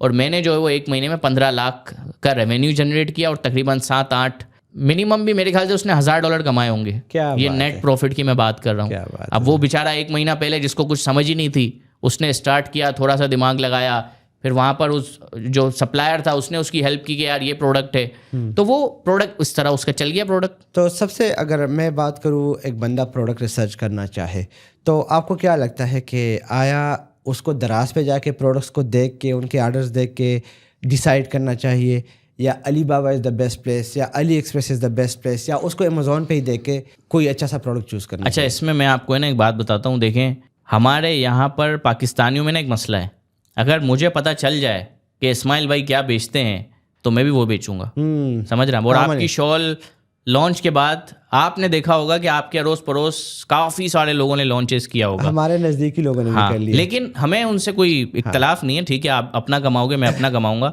लेकिन यहाँ पर दराज ने ना थोड़ी सी होशियारी की है। दराज ने ये होशियारी की कि हम जब दराज पर काम कर रहे हैं और जो हमारे अच्छे प्रोडक्ट्स हैं बिकने वाले, दराज अपनी सोर्सिंग लेके आ गया, अपने स्टोर्स उसने बनाए और वो बेचना शुरू कर दिया दराज ने। अब दराज को आइडिया मेरे ख्याल से शायद पाकिस्तानियों ने ही दिया होगा ये करने का, ठीक है ना। हम जो है वो 2000-2500 का बेच रहे थे, दराज भाईजान आके 1200 रुपये में लगा दिया, क्योंकि वो उसके बाद पैसा भरपूर है। उसने इम्पोर्ट किया, उसको पड़ता है 800 रुपये का। उसने भाई बाय 3 का एक प्लेटफॉर्म लगाया अपने दराज पे, अपनी वेबसाइट पे कि बाय, मतलब आपको 3 प्रोडक्ट बाय करने हैं ताकि बास्केट साइज बढ़ जाए, और वो 2500 का प्रोडक्ट आपको 1500 रुपये में दे रहा है। तो यहाँ लोकल सेलर को बड़ा ज़्यादा नुकसान हुआ, हमें भी बहुत ज़्यादा नुकसान हुआ। और हमारे आसपास रहने वाले लोगों ने क्या किया, उन्हें पता था मेरे ये प्रोडक्ट चलते हैं, उन सब ने अपने अकाउंट उसमें बना लिए। मतलब दराज जो आपको भी ऑफर करता है कि आप आ जाओ हमारे साथ होलसेल काम कर लो, ठीक है ना। अब उसमें क्या है, प्रॉफिट मार्जिन बहुत कम है, ठीक है। तो मैंने ये देखा हमारे आस पड़ोस वाले लोगों ने वो प्रोडक्ट जो है वो होलसेल वाले मॉडल पे डाल दिया। तो अब मेरी सारी रैंकिंग डाउन, क्योंकि मेरे अगर उस पर 5000 रिव्यूज़ भी हैं, तो अब वो जो है वहाँ पे होलसेल वाले अकाउंट्स पे बहुत ही कम रेट आपको मिल रहा है। तो दराज ने ये एक बहुत गलत स्टेप लिया है, जिससे मैं बट अगर मैं यहाँ पे बात करूँ, अभी दराज के मुकाबले में कंपेटिटर भी आया है टेमो, ठीक है। अगर हम देखें मार्केट में छाया हुआ है, What do you say about the competitor जो कि अच्छा ही है बुरा भी है, whatever, तो हमारी सोच है, लेकिन आपके ख्याल में वो दराज को बीट कर लेगा? इस्माइल भाई देखें, हम दुनिया में जितने ही बदनाम हों, लेकिन पाकिस्तानियों को समझना बहुत ज़्यादा मुश्किल है, बहुत ज़्यादा मुश्किल है। आप दुनिया के हर आदमी को समझ लोगे, True that. मैं एग्री करूंगा। पाकिस्तानी को आप नहीं समझ सकते। देखें, टेमो अभी आया है, उससे पहले अली एक्सप्रेस आया था और उसने 2-2 रुपये में चीज़ें दी थी। पाकिस्तानियों ने भरपूर उस कैंपिंग से फ़ायदा उठाया। मतलब वो आपको 1000 GB USB दे रहा है 1 TB 2 रुपये में, आपको मोबाइल का कवर दे रहा है 2 रुपये में, कोई डिलीवरी चार्जेस नहीं। अच्छा। हाँ, अब हम देखते थे अपने अड़ोस पड़ोस लोग कर रहे होते थे। तो टेमो भी आया है, मुझे नहीं लगता कि वो यहाँ पे माल बेचने आया है। अच्छा, देखें, आपको पता ही है स्टार्टअप्स होते हैं, इनको चाहिए होती है ऑडियंस। ये ऑडियंस लेने के लिए ना पाकिस्तान में आते हैं, काम करते हैं, डेटा ग्रैब करके, डेटा ग्रैब करेंगे, उनकी वैल्यूएशन बढ़ेगी, वो वहाँ पे बेचेंगे, फारिग हो जाएंगे। समझ रहे हो आप? So there's the game. There is the game sir. आपको पता है कि देखिए मैं आपको बताता हूँ, अमेजोन आपको पता है दुनिया में ऑनलाइन ऑर्डर पेड ऑर्डर होता है उनका। सऊदीया और दुबई में पेड ऑर्डर नहीं है, वहाँ पे कैश ऑन डिलीवरी है। Because of the competitor? नहीं, क्योंकि वहाँ की ऑडियंस ऐसी है ना, अच्छा। वो सीओडी पे भरोसा करते हैं। ठीक। वो भाई हम एडवांस पेमेंट नहीं करेंगे। हाँ बिल्कुल, पाकिस्तान में भी मैं दराज पे बात करूँ, हमारा 40% ऑर्डर अब पेड हो गया है आज के दौर में, लेकिन 60% ऑडियंस जो है वो सीओडी वाली है, कैश ऑन डिलीवरी वाली है। तो हम उसको वो नहीं कर सकते। अब टेमो जो है उसको सिर्फ 40% आवाम मिलेगी। उसमें भी मैं आपको बताऊं कि इनका मुझे नहीं लगता कि ये सीरियस है पाकिस्तानी मार्केट को लेकर, क्योंकि इन्होंने मुझे दिखाए एड्स और मैंने 2-3 बार शॉपिंग करना चाहिए, लेकिन मैं नहीं कर सका क्योंकि वो रेट बहुत ज़्यादा दे रहे हैं। अच्छा। काफ़ी सारे लोग कह रहे हैं कि कम रेट हैं, सारी चीज़ें हैं, लेकिन वो रेट बहुत ज़्यादा दे रहे हैं। ओके। ठीक है ना। अभी एक वीडियो वायरल हुई थी, तो वो उन्होंने वीडियो में कह दिया था कि वो शूज़ जो हैं वो 700-800 रुपए के, लेकिन वो नीचे उन्होंने कमेंट में लिखा कि वो 4000 रुपए के शूज़ थे। ओके। तो वो लोगों ने ऊपर ही खाली देख के वो उसको वीडियो को वायरल कर दिया। ठीक ठीक। समझ रहे हैं आप, लेकिन उन्होंने नीचे मेंशन किया था कि वो मैंने गलती से कह दिया है, तो वो ये 4000 रुपए के शूज़ हैं और ये यहाँ पाकिस्तान में आपको 2,500-3 हज़ार में मिल जाते हैं। समझ रहे हैं आप। तो मेरे हिसाब से समझ लो आप 20,000 की शॉपिंग करो, आप 13,000 की शॉपिंग करो, आपको 4 गिफ्ट्स मिलते हैं। अच्छा, जो कि हमें ई कॉमर्स की नॉलेज है, तो हम जब उस गिफ्ट्स लेने के बाद शॉपिंग करने जाते हैं तो प्राइस ऑटोमेटिकली बढ़ जाती है प्रोडक्ट की। ऐसे ही है। और जब हम गिफ्ट्स को हटाते हैं तो प्राइस ऑटोमेटिकली डाउन चली जाती है। बिल्कुल ऐसे तो मेरे हिसाब से वो सिर्फ यहाँ पे वैल्यूएशन लेने आए हैं अपनी रिव्यूज बढ़ाएंगे, अपनी सारी चीज़ें अच्छी करेंगे, फंड ले लेंगे और निकल जाएंगे। हाँ। और अगर आप गूगल प्ले स्टोर पे देखो तो 3.7 की रेटिंग है उसकी। और आपको पता है 4.2 से नीचे अगर कोई प्रोडक्ट है ना तो वो हमें यूज़ नहीं करना चाहिए। सर आपसे एक बड़ा इंपॉर्टेंट क्वेश्चन करने जा रहा हूँ। पाकिस्तान में ऑलमोस्ट हर बंदा जो है वो कोरियर के इशू फेस कर रहा है, तो उसको आप कैसे देखते हैं? कौन सा कोरियर सर्विस सबसे बेस्ट है या कोई और पॉसिबल सोल्यूशन विद यू? अच्छा देखिए इस्माइल भाई, हमारा जो अभी पाकिस्तान है ये ग्रोइंग मार्केट है, ठीक है ना। अब इसमें हम TCS की बात कर लें, लेपर्ड की बात कर लें, पोस्टेक्स की बात कर लें, ब्लू एक्स की बात कर लें, ठीक है। इसके अलावा हमारे काफ़ी सारे मतलब छोटे छोटे ब्रांड्स भी आ जाते हैं, ठीक है ना। एक कराची में बड़ा मशहूर है, वो दुकानदारों को उसने ना मतलब कैप्चर किया हुआ है। ओके। स्टेल लाइन करके ऐसा कोई उसका नाम है। ठीक है। अब मैंने ये देखा इस्माइल भाई कि कुछ हमारे ऐसे कुरियर हैं जिनकी कराची में अच्छी पहुंच है, कुछ हमारे ऐसे कुरियर हैं जिनकी पंजाब में अच्छी पहुंच है, ठीक है। और कुछ हमारे ऐसे कुरियर हैं जिनके इंटीरियर में अच्छी पहुंच है। इंटीरियर में अगर मैं बात करूं, सिंध का इंटीरियर हो गया, पंजाब का हो गया, तो वो सबसे ज़्यादा अगर कोई डिलीवरी देता है तो वो TCS है। ओके। लेकिन TCS के नखरे आप और मैं बिल्कुल बर्दाश्त नहीं कर सकते। ऐसे ही है। अच्छा, इसके सॉल्यूशन में काफ़ी सारे हमारे ऐसे सॉफ्टवेयर इंजीनियर्स लड़के बैठे हैं पाकिस्तानी, इन्होंने क्या बनाया, एक पोर्टल बनाया कि सर आप हमें प्रोडक्ट दें, हाँ। हम डिवाइड करेंगे इसको कि हमें TCS को देना है, लेपर्ड को देना है, यहाँ देना है। अच्छा, हम जो है वो हर 3 महीने कुरियर चेंज करते हैं, ठीक है ना। अच्छा। हर 3 महीने हमारा कुरियर चेंज होता है। इसकी वजह ये है कि सामने वाला है ना, हमें शुरू में वो हमारे पास आता है लीड जनरेट करने कि नहीं यार साथ भाई आपके ऑर्डर्स हमें चाहिए चाहिए चाहिए चाहिए, हम उसे ऑर्डर्स देते हैं। पहला महीना वो अच्छा काम करता है, फिर 15-20 दिन बाद है ना दूसरे महीने के वो फिर कहता है कि अब चलो भाई नई लीड पकड़ो। तो वो हमारा जो है वो ध्यान वो कम कर देते हैं। ठीक। अब ये हमारा थोड़ा मसला है सर्विसेज का। आफ्टर सर्विसेज आपको पता है हमारी थोड़ी बुरी है। बिल्कुल। इसमें मैं अपनी एजेंसी की बात करूंगा और दूसरी जिससे मैंने काम किया है, नॉर्मल है। हाँ। तो आफ्टर सर्विस मैंने देखा कि यार सब कुरियर की ये है, तो हमने एक पॉलिसी बनाई कि हम 3 महीने से ज़्यादा किसी के साथ काम नहीं करेंगे। ओके। फिर वो ये करते हैं, हमारे रिटर्न क्लेम वगैरह सब जल्दी हमें करके देते हैं कि अभी इनको करके दूंगा, 3 महीने बाद ही हमारे साथ दोबारा स्टार्ट करेंगे। फिर हम उनके साथ स्टार्ट करते हैं 2-4 महीने 6 महीने बाद। फिर अभी करंटली पिछले महीने हमने एक और इसमें चीज़ देखी कि यार कराची के ऑर्डर्स है ना अच्छे डिलीवर नहीं हो रहे थे, पंजाब के तो अच्छे डिलीवर हो रहे थे। और पंजाब की ऑडियंस भी अगर मैं कहूँ ना तो वो बहुत ज़्यादा मैच्योर है और सबसे ज़्यादा ऑर्डर्स हमें पंजाब से ही आते हैं। ठीक है ना। हाँ। और कुछ हमारे ऐसे दोस्त हैं पंजाब के, वो कहते हैं हमें ज़्यादा कराची से आते हैं, सिंध से आते हैं, ठीक है ना। लेकिन मैंने अभी उनका अकाउंट नहीं देखा तो मैं मानता नहीं, सही, क्योंकि मेरे तो नहीं आते। तो हमने ये देखा कि यार अच्छा इसमें 2 मसले आते हैं जब हम एज आ एजेंसी चला रहे हैं। बिजनेस आपको पता है पैसा कितना मांगता है, पैसा डाल डाल के बिजनेस ओनर जो है वो परेशान हो जाता है। मेरे अकाउंट में एक दिन 25 लाख रुपए पड़े होते हैं, एक दिन 25 रुपये पड़े होते हैं, समझ लो। एक दिन 20,000 रुपये पड़े हुए, एक दिन 50 लाख रुपए पड़े हुए। तो ये कैश फ्लो की जो चीज़ थी वो हमें सॉल्व करना बहुत ज़्यादा ज़रूरी थी। हम कुरियर से वीकली 2 पे आउट भी लेते थे, लेकिन उसमें भी हमारा जो कैश है वो फंस जाता था। तो हमने इसका ये सोल्यूशन निकाला और कराची में हम सक्सेसफुली इसको कर रहे हैं। हमने अपने राइडर्स रख लिए। अब एक बंदा है जो कराची में बाइकिया चलाता है, वो बेचारा कहता है साथ भाई मैं महीने पर डे ना 1200 रुपये कमाता हूँ, मैंने कहा यार तुम्हें मैं 2500 रुपये दूंगा पर डे और तुम्हें सिर्फ मेरे लिए राइड्स करनी है, ठीक, तो वो मना तो नहीं करेगा मुझे। वो आया हमारे पास और हमने जो है वो अपने पार्सल उसको दिए। हमने पर पार्सल उसे 200 रुपये दिया, पर पार्सल हमने उसको 250 रुपये दिया और हमने कहा कि ये कराची के ऑर्डर्स हैं, ये आपको फुलफिल करने हैं। अब इसमें 2 फ़ायदे हुए। पहला फ़ायदा, हमारा जो कस्टमर है ना, हम पल्स बाइंग करते हैं, हमने बाय कर लिया, अब कुरियर ने 4 दिन बाद दिया, वो डिलीवरी फेल्ड, उसको इंटरेस्ट नहीं है। आज कंफर्म किया ऑर्डर दोपहर को, रात को हमने अपना पार्सल भेज दिया राइडर के साथ, कलेक्शन हो गई, रात में मुझे कलेक्शन में मिल गई अपनी जो भी मेरी कलेक्शन बनी कराची की, वो मुझे राइडर ने दी थी, ऑर्डर मेरा डिलीवर्ड हो गया। और मतलब कि इस तरह से मैंने आसानी की। तो अब मैंने यही सोचा है कि अब मैं पंजाब की तरफ भी इस तरह आऊँगा कि कुछ राइडर्स हों जिसके साथ हमारे कॉन्टैक्ट्स हों। और ये जो चीज़ है ना, मैंने एक पठान भाई से सीखी थी। वो मैं सऊदीया गया था पिछले दिनों, मैंने वहाँ पे ई-कॉमर्स स्टार्ट किया था, तो उन्होंने कहा कि यार हम टैक्सी चलाते हैं यहाँ पे और हम पार्सल भी डिलीवर करते हैं। यानी कि आपकी लाइफ में पठानों का बहुत बड़ा रोल है। ये बिजनेस कारोबारी लोग हैं, तो वो दो कारोबारी मिलते हैं, तो वो इससे हम उससे सीखते हैं, वो हमसे सीखते हैं। तो वो हमारे भाई पठान भाई थे, तो वो जो है उन्होंने बड़ी हेल्प की, मुझे बताया कि हमारा ये कम्युनिटी बनी हुई है, हमारे 20 राइडर्स हैं और हम पूरे जिद्दा में हम करते हैं, और दूसरा कौन सा, रियाद में बोला हम डिलीवरी करते हैं, मक्का में करते हैं, मदीना में करते हैं। तो मतलब वो उनकी एक अपनी एक पर्सनल चेन बनी हुई थी। क्या बात है। तो मैंने कहा यार ये चेन तो हमारी भी होनी चाहिए पाकिस्तान में, क्योंकि हम तो 4 साल से काम कर रहे हैं ई-कॉमर्स का। ऐसे ही है। तो इस तरह हमने इस इशू को सॉल्व किया। उम्मीद है कि इस वीडियो से हमारे ऑडियंस को फ़ायदा होगा। मुझे बताइएगा, आपने कहा कि कुछ कंपनीज है जिनको आप ऑर्डर भिजवाते हैं और उनके साथ सारी कंपनीज कनेक्ट है, किसी कंपनी का नाम आपको याद है? अच्छा, इसमें ना मतलब बहुत सारी कंपनीज हैं। अभी मैं जो काम कर रहा हूँ उसका नाम है एनओसी नाम है। मतलब हमने इससे पहले भी 2-4 से काम किया है। तो वो इस तरह भी होता है, कंपनियां आती भी हैं, भाग भी जाती हैं, कुछ कंफर्म नहीं होता। वेल, आपने तो बड़े तरीके से एक्सप्लेन कर लिया, लेकिन मेरा एक नेक्स्ट क्वेश्चन जो है, आप मुख्तलिफ कंट्रीज विजिट करते हैं, राइट? कभी इधर होते हैं, कभी उधर होते हैं।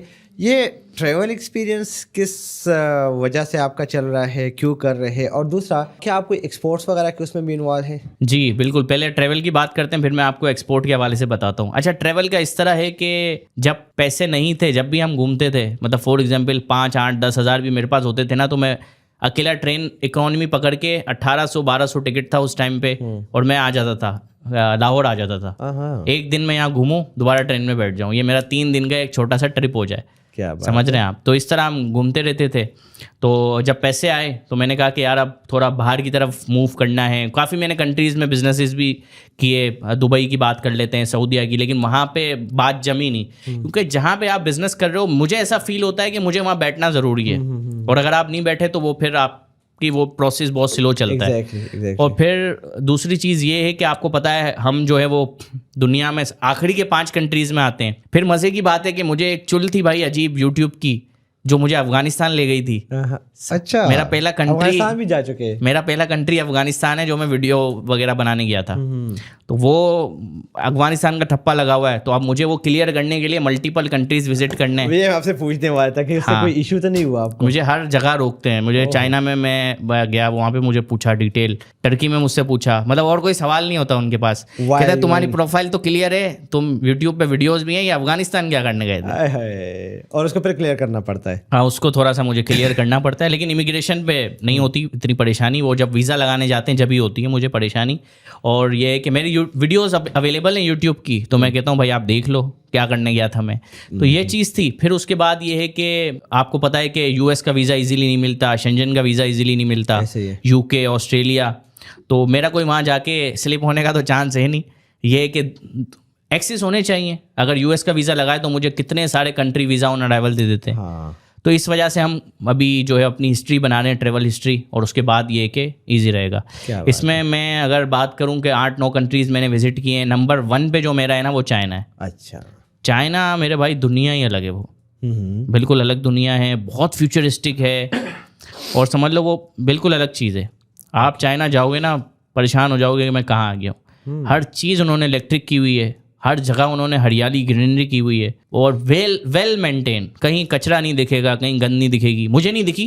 काफ़ी सारे लोग कहते हैं कि वहाँ ऐसे इलाके भी हैं, वो होंगे, लेकिन मैंने जितने शहर विजिट किए वहाँ मुझे कोई ऐसी परेशानी नहीं दिखी। और अगर रहने के हवाले से मैं बात करूँ तो नंबर 1 पे मैं कहूँगा मलेशिया।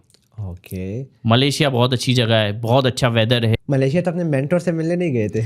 मैं गया था सनी भाई से मिलने मैंने उन्हें इतने मैसेजेस किए तो वो परेशान हो गए, उन्होंने कहा कि मैं हूँ नहीं भाई यहाँ पे वो यूके में थे उस टाइम पे। ओके ओके, हाँ, राइट राइट। लेकिन बहुत मज़े की जगह है। स्पोर्ट्स के हवाले से आप लोग कोई सर्विस वगैरह दे रहे हैं या नहीं दे रहे हैं इस वक्त? अच्छा, इसमें मैं आपको है ना बताता हूँ अपने अली बाबा के साथ जुड़ने की कहानी, जिसमें हमारा एक्सपोर्ट भी आ जाएगा और काफ़ी सारे ऐसे न्यूबीज लोग हैं जिनको एक्सपीरियंस होगा कि मैं किस तरह पिच करता हूँ ब्रांड्स को। मैंने कई समझ लो आपको 200 प्लस ब्रांड्स के साथ काम किया है। आपको पता है हमारे सिटीज़ में हमारे एक्सपो सेंटर होता है, वहाँ पे एग्जीबिशंस लगती हैं।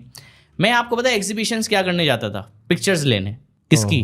मैं वहाँ के जो जितने स्टॉल्स होते थे उन सब की मैं पिक्चर्स ले आता था और मैं अपनी टीम को देता था ये पिक्चर्स। मैं कहता था ये ब्रांड्स के नेम है, अब इन्हें पिच करो और हमारी सर्विसेज इन्हें बेचो। इन्हें बताओ कि दराज मॉल क्या होता है, इन्हें बताओ कि ई कॉमर्स, क्योंकि वो ऐसे ब्रांड्स हैं जो अपने ब्रांड को प्रमोट करने के लिए पैसा लगा रहे हैं, ठीक है। और वहीं पर मुझे जो एक स्टॉल मिला वो अलीबाबा का मिला, alibaba.com का। और मेरी किस्मत शायद अच्छी थी कि वहाँ मुझे उनका कोई सीनियर पर्सन मिल गया। और मैंने अपनी पूरी पिच जो है ना वहीं पे खड़े खड़े उनको कर दी। तो उन्होंने कहा ठीक है हम बातचीत करते हैं। उन्होंने मेरी प्रोफाइल देखी, उन्हें मज़ा आया। उन्होंने कहा कि हाँ यार हमारी एजेंसी के साथ एक इन्वॉल्व होना चाहिए कोई इन्फ्लुएंसर भी, और जिसकी अपनी एजेंसी हो ई कॉमर्स की तो वो ज़्यादा अच्छा इन्फ्लुएंस कर सकता है। फिर हमारा उनके साथ कोलैबोरेशन हुई, उन्होंने हमें वीज़ा लगाया, चाइना बुलाया, वहाँ पे उन्होंने हमें ट्रेनिंग्स दी। फिर हमारी अलीबाबा की टीम ने alibaba.com, मतलब कि इतने बड़े लेवल पे भी वो जो है ना हम जैसे छोटे छोटे एजेंसीज का ख्याल रखते हैं। बिल्कुल बहुत ज़्यादा ख्याल रखते क्योंकि हैं। हम माइंड में ये होता है ना कि भाई इतनी बड़ी एजेंसी हो के अगर मैं बात करूंगा वो कहेंगे यार एवी इसका क्या काम है इधर।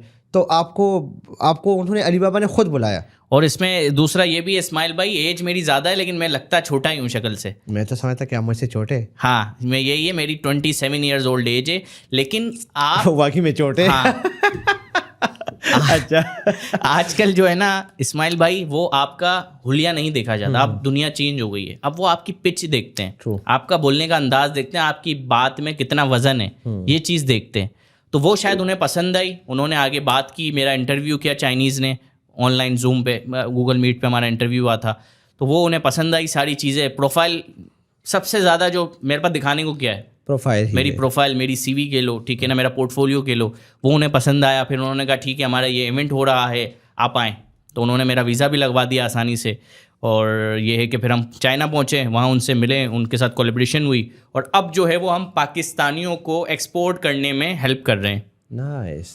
लोकल मेड प्रोडक्ट्स को आप एक्सपोर्ट कर रहे हैं? बिल्कुल। आपको पता है देखें हमारे यहाँ पर ना काफ़ी सारे ऐसे लोग हैं जिन्हें आइडिया नहीं है एक्सपोर्ट का, ठीक है ना। एक्सपोर्ट, गोश्त भी एक्सपोर्ट होता है, चिकन एक्सपोर्ट होती है, यहाँ तक कि अंडे भी एक्सपोर्ट होते हैं। हर चीज़ मतलब एक्सपोर्ट होती है। बना बनाया हुआ खाना भी एक्सपोर्ट होता है, कच्चा खाना भी एक्सपोर्ट होता है। चावल जो है वो पाकिस्तान के दुनिया में माने जाते हैं। आम चावल दोनों, आम हो गया, चावल हो गया, और ऐसी मतलब ये तो ऐसी चीज़ें जो हम समझते हैं आपस में। और फ्रूट की अगर हम बात करें तो हम जो यहाँ हमारे सिटी में फ्रूट देखते हैं वो बिल्कुल मेरे हिसाब से 3rd ग्रेड का होता है। ऐसे ही exactly. 1st grade 2nd grade जो है वो बाहर एक्सपोर्ट हो जाता है। बहुत महंगा भी होता है बाहर, बहुत महंगा भी होता मैं है। अगर दुबई में बात करूँ तो सबसे महंगा जो है आम पाकिस्तान का बिकता है उधर। बिल्कुल ऐसे ही है, काफ़ी पसंद किया जाता है। काफी पसंद। सिंदरी आम हो गया, या हमारा चौसा आम हो गया, इसके अलावा और भी काफ़ी सारे इसकी कैटेगरीज हैं। तो ये मुझे काफ़ी ज़्यादा चीज़ समझ आई। और अली बाबा ने जो है वो उनका भी एक विजन था कि पाकिस्तान में हम जो है वो एक्सपोर्ट को बढ़ाएं, ठीक है ना। और आप सर्च भी कर सकते हो, आपको पता है सियालकोट हमारी इतनी बड़ी इंडस्ट्री है, वहाँ से हमारा हर आइटम जो है वो एक्सपोर्ट होता है और वो मिलियंस ऑफ डॉलर्स में जो एक्सपोर्ट करते हैं। जैसे कि हम सुनते हैं इंडिया में 500 करोड़ 800 करोड़, तो वो रियल काम जो है ना वो ये एक्सपोर्टर्स करते हैं। ओके। जो पाकिस्तान की इकॉनमी समझ लो आपके रीढ़ की हड्डी हमारे बने हुए हैं, तो ये एक्सपोर्टर्स बहुत अच्छा काम कर रहे हैं। इसमें वही है कि आप जो लोग कर रहे हैं वो कर रहे हैं, लेकिन आपको पता है कि खर्चे हमारे ज़्यादा हैं, हमें लोन लेना पड़ रहा है बाहर से। तो एक्सपोर्ट एक ऐसी चीज़ है जो हमारे पाकिस्तान को बचा सकती है। इसमें जब मैंने ये मार्केट करना स्टार्ट किया कि हम अली बाबा के साथ हैं, आप आएँ हमारे साथ जुड़ें, तो मैं खुद परेशान हो गया। हम जो कैप्सूल खाते हैं उसके कैप्स आपको पता है पाकिस्तान में बनते हैं। अच्छा। मतलब उस बंदे का बिजनेस सिर्फ वो कैप्सूल के कैप्स बनाना है। नाइस। मैं बड़ा परेशान हुआ। उसने मुझे जब मैंने कहा कि यार ये तो पेट में जा रहा है, तो उसकी सर्टिफिकेशन, तो उसने मुझे जो सर्टिफिकेशंस भेजी, मतलब वो इतना बंदे लोग जो हैं वो प्रॉपर काम कर रहे थे, एक एक उसके कैप्सूल की सर्टिफिकेशन थी ये कि क्या इसमें डला हुआ है, और बोला ये मेरा यूएस से अप्रूव है, यूके से अप्रूव है, और हम एक्सपोर्ट करते हैं। और अब हमें alibaba.com पर भी अपनी रीच डालनी है, क्योंकि वहाँ पर भी 40 मिलियन जो है वो कस्टमर्स हैं जो वहाँ पर अपनी क्वेरीज लेकर आते हैं कि हमें ये प्रोडक्ट चाहिए, हमें ये प्रोडक्ट चाहिए। अच्छा, अलीबाबा जो है वो दूसरी तरह से ग्रो करता है। हम मार्केट प्लेस पे जाते हैं, हम सर्च करते हैं प्रोडक्ट, हमें पसंद आता है, हम उनसे कांटेक्ट करते हैं। अलीबाबा पर और बहुत सारे तरीके हैं, जैसे वहाँ पे एक उनका चैट बॉक्स बना हुआ है, एक पोस्टिंग बॉक्स बना हुआ है। लोग वहाँ पे आते हैं, अपनी रिक्वायरमेंट डाल देते हैं कि मुझे ये प्रोडक्ट इतनी क्वांटिटी में ये चीज़ चाहिए। फिर वो चाइना से लोग कांटेक्ट करते हैं, पाकिस्तान से लोग कांटेक्ट करते हैं, दूसरी जगह से लोग कांटेक्ट करते हैं। अब एक हमारे यहाँ पे मसला है ना, वो ये है कि एक तो हमारे लोग मानते ही नहीं है कि ये कोई बिजनेस होगा या मैं एक्सपोर्ट कर सकूँगा। और मतलब यार आपने इतनी बड़ी फैक्ट्री लगाई हुई है, तो अब आपको alibaba.com पर वेबसाइट पे अपना अकाउंट बनाना है, तो आपको अपने पैसे तो खर्च करने पड़ेंगे, ठीक है ना। तो वो मिनिमम जो उनका पैकेज है $899 का है, और उसके साथ वो बहुत सारे फीचर्स आपको देते हैं, एड्स के ऑप्शंस देते हैं। मेरी काफ़ी सारे इंपोर्टरों से बात हुई जो एक्सपोर्ट करते हैं उनसे, उन्होंने बताया कि साथ भाई हमारा जो पाकिस्तान का ज़्यादा आइटम जाता है ना, वो जाता है अफ्रीका में, क्योंकि हमारे यहाँ पर है ना, फॉर एग्जाम्पल में अगर कोई भी एक प्रोडक्ट है, फॉर एग्जाम्पल ये जूस की बॉटल है, इस पर यहाँ पे फ्रूट बना हुआ है लेकिन अंदर फ्रूट नहीं डला हुआ, तो ये आप कहीं बाहर एक्सपोर्ट नहीं कर सकते। अच्छा, लेकिन अफ्रीका में आप कर सकते हो। ओके। तो बताया कि हम कराची का ही बना हुआ आइटम जो कराची के लिए हमने बनाया है, और वो हम अफ्रीका में एक्सपोर्ट कर देते हैं, और वहाँ पे कुछ रूल्स रेगुलेशंस है नहीं। ठीक। और अफ्रीका आपको पता है कितना बड़ा एक सब कॉन्टिनेंट है। तो वहाँ पे कहा कि भाई पाकिस्तानी प्रोडक्ट जो आपको मिलेगा ना, जिसकी कोई सर्टिफिकेशन आपको नहीं चाहिए, कोई इतनी ज़्यादा वो चीज़ें नहीं चाहिए, वो सारा जो है ना हमारा अफ्रीका एक्सपोर्ट होता है। और बाकी जो आप ऐसे लोग देखते हैं जो सऊदीया में हमारा प्रोडक्ट्स जाते हैं, हमारे जो है वो यूएई में जाते हैं, दुबई में जाते हैं, दूसरे और यूके यूएसए में हमारा प्रोडक्ट जाता है, वो प्रॉपर यूके की जो कहते हैं हिसाब से बना हुआ होता है कि अगर इसके अंदर फ्रूट नहीं है तो आप आगे फ्रूट नहीं बना सकते, ठीक है ना। अगर ये मिल्क नहीं है तो आप उस पर मिल्क नहीं लिख सकते, अगर इसके अंदर मिल्क है तो ही आप मिल्क लिख सकते हो। तो बाहर जो कि वो टायर 1 कंट्री हैं, तो उनके ये रूल्स एंड रेगुलेशंस होते हैं। तो हमारे जो पाकिस्तानी हैं, आपको पता है हम लोग शॉर्टकट में जाते हैं भाई, वो कहते हैं भाई हम अफ्रीका ही भेजेंगे। तो उसमें ये है कि आप अलीबाबा पे अपना अकाउंट बनाएं, ठीक है। अब आपको चावल बेचने, आम बेचने, कोई भी चीज़ बेचनी है, आप उस अफ्रीका के रीजन को वो करें, टारगेट करें, और वहाँ पे आप अपने एड्स चलाएं। तो फिर ये कि आपको वहाँ से क्वेरीज वगैरह आती है। ज़बरदस्त। फिर इस्माइल भाई एक सबसे बड़ा मसला आता है कि साथ भाई मैंने तो ज़िंदगी में कभी एक्सपोर्ट नहीं किया। इस्माइल भाई आपका मेरे से सवाल होगा कि मैंने ज़िंदगी में एक्सपोर्ट नहीं किया, मैं इसको वहाँ भेजूंगा कैसे अफ्रीका। सर देखें, ये आपका सर का दर्द है ही नहीं। आपको अपना माल रेडी करना है, और वो जो बायर होगा वो आपको एक एड्रेस देगा, आपको उस एड्रेस पे पहुंचा देना है। वो पाकिस्तान का एड्रेस होता है। अच्छा, हाँ, वो फिर आप आगे जो है वो खुद डील करते हैं। अच्छा, कोई नए कस्टमर्स आ गए आपके पास जिन्होंने पहली बार माल मंगवाना है, तो वो फिर आपको पता है पाकिस्तान में इतनी एजेंसीज हैं जो आपको एक्सपोर्ट करवा देती हैं। आप उनका नंबर उस क्लाइंट को दे दें कि भाई आप जो है वो इनसे डायरेक्ट कांटेक्ट कर लें, और इजीली काम हो जाता है। हम भी चाइना से एक्सपोर्ट करते हैं। अब मेरे जो आए थे 37 प्रोडक्ट्स आए थे एक कंटेनर में, और तकरीबन उसके 20 सप्लायर थे। तो वो सब ने मुझे कोई पाकिस्तान थोड़ी पहुंचाया माल। उनका क्या हुआ, मेरा एक कंटेनर रेडी हो रहा था पोर्ट पे, ठीक है ना। वो नीमू पोर्ट था, वहाँ पे हमारा कंटेनर रेडी हो रहा था ईवू सिटी में। ईवू सिटी में एक नीमू पोर्ट था। तो वो सब सप्लायरों ने हमारे उस पोर्ट पे, हमारे एक वेयर हाउस पे माल पहुंचा दिया। वेयर हाउस वाले ने कंटेनर डन किया और वो हमें पाकिस्तान पहुंचा दिया। क्या बात है, ज़बरदस्त। हाँ, और इसमें एक सबसे बड़ी बात आती है पेमेंट की। पेमेंट किस तरह होगी, इसमें 2 ऑप्शन हैं। पहला ऑप्शन हमारा आता है जो अलीबाबा आपकी पेमेंट ले लेता है बायर से, वो होल्ड करेगा, जब आपने डिलीवरी दे दी आपको पेमेंट रिलीज हो जाएगी। दूसरा जो कि हमारा सबसे बड़ा मसला कैश फ्लो का है, तो अब आपको अपने कस्टमर को मुतमईन करना है कि मैं आपको टाइमली डिलीवरी दूंगा, मैं आपके पैसे जो हैं वो नहीं वो करूँगा, आप मुझे 50% पेमेंट एडवांस कर दें। और alibaba.com कहता है आप मुझे एक फ़ीस दे दो सालाना, आप 1 कंटेनर बेचो, आप 5 कंटेनर बेचो, आप 10 कंटेनर बेचो, कोई मसला नहीं हमें। वो आपकी डीलिंग है, आपके सेल्समैन है, किस तरह वो आगे क्लाइंट्स के साथ डील करते हैं। सही, ज़बरदस्त। अगर आप लोग अलीबाबा पे अपना स्टोर बनाना चाहते हैं या बनाने का सोच रहे हैं, तो इस पर मैंने एक बड़ी डिटेल से वीडियो बनाई है, वो आप लोग देख सकते हैं। उसका लिंक आपको डिस्क्रिप्शन में भी मिल जाएगा, ऊपर भी नज़र आ जाएगा। आई एम श्योर कि जिस तरह साद भाई अपनी तमाम तर एक्सपोर्ट्स कर रहे हैं, और आपने सुना कि काफ़ी अच्छा, क्योंकि तकरीबन 200 कंट्रीज तक आपको एक्सेस मिल जाती है। बिल्कुल ऐसे ही है, just by creating account on Alibaba. So why you should limit yourself to just Pakistan. तो आपको एक्सप्लोर करना चाहिए। वेल साथ भाई बातें तो बहुत सारी है, करना चाहते हैं, डिस्कस करना चाहते हैं, but the thing short time की वजह से हम इसी को यहीं पे वाइंड अप करने जा रहे हैं। आपकी तरफ से कोई short message for the audience के, अगर वो इस फील्ड में कदम रखना चाहते हैं या ऑनलाइन स्टार्ट करना चाहते हैं तो वो क्या मैसेज होगा? बिल्कुल ऐसा ही है इस्माइल भाई, मैंने तकरीबन सारे पॉइंट्स क्लियर कर दिए हैं कि हमें अब थोड़ा सा है ना अलग जाना है, थोड़ा सा अलग जाना है, नई वेरिएंट्स पे काम करना है, नए प्रोडक्ट्स पे काम करना है, कोशिश करनी है अगर हम डायरेक्ट इंपोर्ट चाइना से कर लें, अगर बजट है, अगर बजटिंग नहीं है तो कुछ अच्छे इंपोर्टर्स हैं जो आपको अच्छा मार्जिन देते हैं, उनके साथ आप काम करना है। जाहिर सी बात है पहले दिन से काम स्टार्ट नहीं होगा। मैंने अपनी आपको सैलरी बताई थी कि मैं 10,000 रुपये महीने पे काम कर रहा था, ठीक है ना, वो मैंने 6 साल उसको कंटिन्यू किया है। उसके बाद जो है वो फिर हम 50-60 हज़ार पे आए। फिर उसके बाद जो सालाना जो मैंने आपको बताया $10,000, $50,000, $1,20,000 और फिर $2.5-3 लाख डॉलर तक हमने रेवेन्यू जनरेट किया है अपनी एजेंसी का। तो बहुत आसान है, आप देखो ये ना स्टेप बाय स्टेप होता है इस्माइल भाई। आपने जॉब से स्टार्ट किया, आपने फिर इंडिविजुअली काम स्टार्ट किया, आपने एजेंसी फॉर्म की, पैसे नहीं है आपने सर्विसेज दे दी, अपनी मेहनत का वो किया। एक टाइम आता है आप सर्विसेज से तंग आ जाते हो, फिर आप अपनी इन्वेस्टमेंट आपके पास होती है, फिर आप अपना काम करते हो। तो ये एक स्टेप है, स्टेप बाय स्टेप। सर्विसेज देना भी एक तरह से जॉब ही है जिसमें आप सेल्फ एम्प्लॉय होते हो, लेकिन मेरे ख्याल से ये स्टेप बाय स्टेप है। और पाकिस्तानी मार्केट जो है वो बहुत ज़्यादा ग्रो होनी है। और पाकिस्तानी मार्केट की एक खास बात है, दुनिया में हम जाते हैं ना, दुबई जाते हैं, सऊदीया जाते हैं, US UK जाते हैं, वहाँ पे बाहर से लोग आते हैं उस मुल्क को चलाने के लिए, बिल्कुल उनके अपने लोग नहीं चलाते। पाकिस्तान में ये फ़ायदा है, मैं खैर डिस्कस तो नहीं करूँगा, लेकिन बाहर से लोग नहीं आते, हाँ, अंदर ही सारा चल रहा है। तो ये फ़ायदा है ना हमारे लिए, एग्जैक्टली, कि हमारे पास अपॉर्चुनिटीज़ यहाँ पे ज़्यादा है, ठीक है ना। लोग अगर आएंगे भी बाहर से तो वो आप ही को हायर करेंगे, बिल्कुल, कि मेरा ब्रांड है आप चलाओ सर, मैं यहाँ पाकिस्तान में नहीं बैठ सकता भाई, वाकई में ऐसा ही है, ठीक है ना। तो वो ये अपॉर्चुनिटीज़ हैं। तो यही है इस्माइल भाई, अपना पोर्टफोलियो बनाएं और मेहनत करें, मार्केट में खुद को इन रखें, तो कस्टमर आपके पास खुद आएगा। क्या बात है। Thank you so much once again कि आपने टाइम दिया, एंड आई एम श्योर कि आप लोगों को बहुत कुछ सीखने को मिला होगा।